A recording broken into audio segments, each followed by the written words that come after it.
que vous pouvez nous dire dans cette histoire sordide? En fait, ce que je peux vous dire, c'est que l'accusé fait maintenant face à 17 chefs d'accusation, des chefs d'accusation qui vont là, de crimes de voies de fait divers à des crimes en matière sexuelle, également des crimes relatifs au trafic de stupéfiants et à la possession d'armes. Est-ce qu'on comprend que c'est à la base d'une transaction de drogue?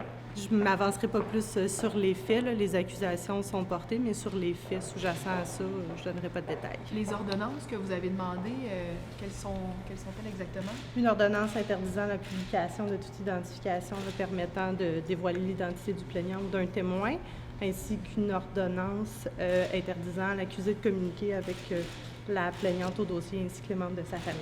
Parce qu'ils se connaissaient ou? Encore une fois, je n'embarquerai pas là, sur les détails qui unissaient ou non là, les parties. Il pourrait être passible de quoi, là? 17 chefs d'accusation quand même, puis pas les moindres, là? Il y a des peines qui vont là, de toutes sortes jusqu'à des peines qui peuvent aller à l'emprisonnement à perpétuité, là, dépendamment du chef d'accusation. Là, mais la peine variera effectivement. De toute façon, je n'embarquerai pas dans la peine à ce stade-ci, là, mais... L'accusation la plus grave, dans le fond, c'est enlèvement ou... J'ai pas regardé là, les peines minimales, pas les peines minimales, mais les peines maximales là, pour chacun des chefs, là, mais ça va. C'est des infractions en général qui sont très graves. Et là, il n'a pas été remis en liberté, là? Non, son enquête sur remise en liberté est fixée pour la forme, donc pour fixer une date, là, essentiellement au 14 décembre à la demande de son avocat.